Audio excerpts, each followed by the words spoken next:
Hello, ladies and gentlemen. Welcome back to another episode here on African Confessions. The following story that you're going to be listening to, it comes from a translation of a message that we received. The translation reads like this. Hello, Brother Nashi, how are you? Can you please post my own story as anonymous? Brother Nashi, you can call me Takunda, not my real name. I am a man who is aged 33 years old. You won't even believe the things that I have been doing. So, Brother Nashi, I started doing this when I used to stay close to the place where there was this other man, a famous traditional healer. This man, you can even watch his videos online because they used to invite people to come to his place. So I will just watch. I grew up in the Seventh-day Adventist church and we were not allowed to go and consult with a traditional healer. So I was doing okay until I got retrenched from work. Yet I was still trying to pick up the pieces of my life, trying to build up a foundation, and I was about to get married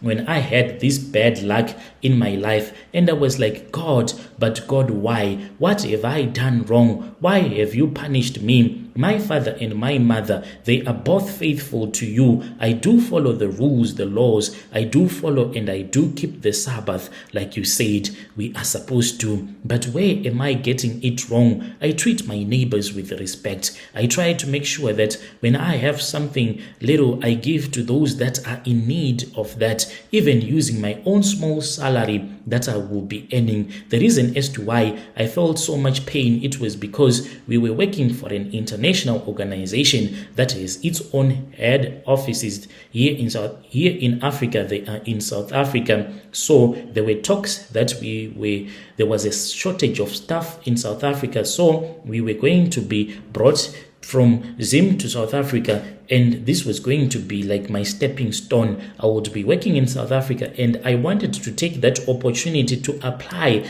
to the main head office that is there in America, because since in South Africa it is just a branch that is in Africa. So I felt as if God had watched when he saw the demons of poverty taking that opportunity of me getting a good life away from me, and he did not do anything when he was supposed to intervene with all the power that he has. And it made me to feel so sad. It made me feel so bad, so much that I did not even know what to do. And I started blaming God. I stopped reading the Bible. I stopped observing the Sabbath. You know, when there are certain food that we do eat in our church, I would make sure that I would only eat that type of food.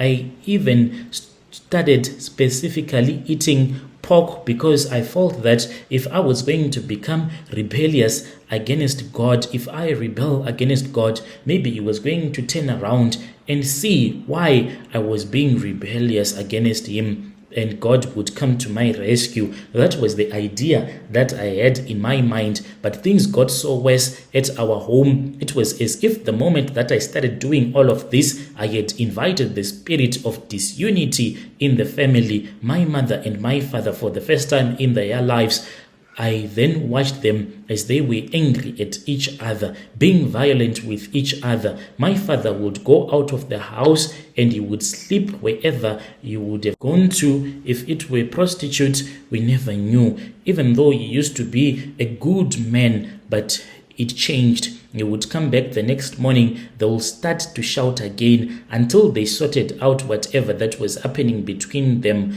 Until I moved out, things were so bad in our home. I then found out that when you are all praying, then it is very hard for the devil to come into your home and do as he pleases. But the moment that one amongst you starts to slow down in prayer and not praying as much as they supposed to pray, then that person will open a window for the devil to come and do whatever that the devil wishes to do with your family. That was what was happening in my own case. I was the one who was bringing in this spirit of disunity and violence in the family. So after that, that was when I started to notice with huge interest that our neighbor at that time, he was busy renovating his house. Like, the house is very beautiful. You won't even believe that this house it is being built by a traditional healer. Even the cars that he drives, those cars, they are very beautiful, very big cars. This man, he has 3 wives, all of them, he bought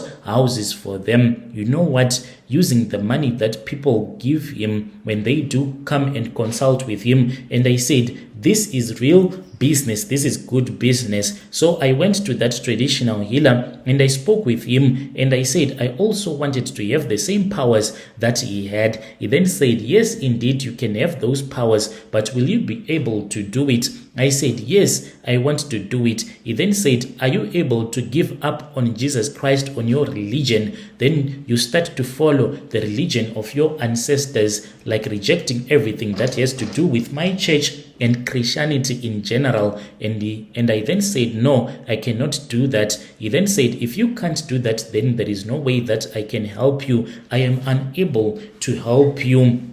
And you can never become a powerful traditional healer. I said, it is fine. I watched this man as he was busy strengthening other people, and I would go to him and we would talk. So then I said, if this man cannot assist me in the way that I want to be assisted, maybe I can try to find one, because amongst my relatives, there was one uncle of mine who could help me, who had refused to give their life to Christ. And I then went to one of my uncle without the knowledge of my parents back to the village. I spoke with my uncle, my father's elder brother. We then spoke and I told him that I kept on having these dreams of becoming a traditional healer. He then said it is fine, for it was the spirit of your grandfather, because your grandfather was a traditional healer. So this was the spirit that was calling me. That is how I became a traditional healer. Even though I was a traditional healer, I could not feel the power.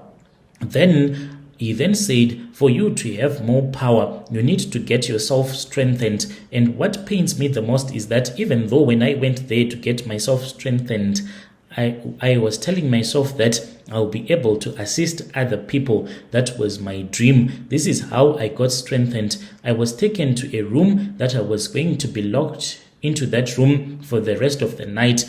Then out of nowhere in that room, there was this other animal that came out. This animal, it was like a hybrid, like a lion. It had the head of a lion and a small body like that of a dog. So I was told that I had to sleep with this animal. It was a female hybrid creature. This creature came to me and spoke with me and told me that if I wanted to become a powerful Sangoma, I was supposed to sleep with it. So I slept with that dog, with that creature. And I even asked myself, what am I doing with this thing? The moment that I doubted myself, it then disappeared. Then the healer came to the room and said, you will never be as powerful as you could have become because you have doubted yourself. He then told me that the only gift that had been granted to me by that creature, it was the gift of dreaming. Like, I can have dreams. If someone is going to come to me to consult with me, I'll start to see that person in my dreams, and then the person, I'll tell them their name, their phone number, how their house looks like. So this will make the person to believe that I am someone that knows a lot of stuff. And to tell you, I am very expensive. Only those that are rich can consult with me. I usually charge from $2,000 for you just to speak with me. That is how powerful I am. There was even a couple that came to my home whilst they were busy trying to find a place to do their rituals. I told them their names as well as the husband, his ID number, his cell phone, and how his father died and who was killing other people in the family. And I gave them information because I can even have a dream and tell them that if you go to this traditional healer, that man is going to assist you. Brother Nashi, this is how I have been making my own money. Like, I am just like a fake traditional healer. I really do not have powers as such. I can only dream, and these dreams, when I have them, they can even become reality. when you post my story, please tell me. I will be following through in the comment section. It really pains me a lot when I see someone wearing the uniform of our church, someone going to church, because it reminds me of the good old days when I used to go to church, but now I gave up on Christ. I am now following my ancestors, doing the work that was left behind by my grandfather for me to finish it up, and I am making money. Traditional healers are the ones that are making money more than anyone else. Dear listeners, right there was a message that was sent to me by one of our dear brother. Strange things indeed they do happen in this world, but what our brother is saying, it makes sense. Like, even in church, there are other pastors that can tell you your name, your phone numbers, what TV channel you love to watch, even telling you the results of even a soccer match before it is even played. And I don't think that those things, they can be that useful to a Christian. People need to hear the word of God. So our brother is saying that he only has that gift of knowing that your name, even your ID number, and this makes people to believe in him. Strange things indeed they do happen in this world.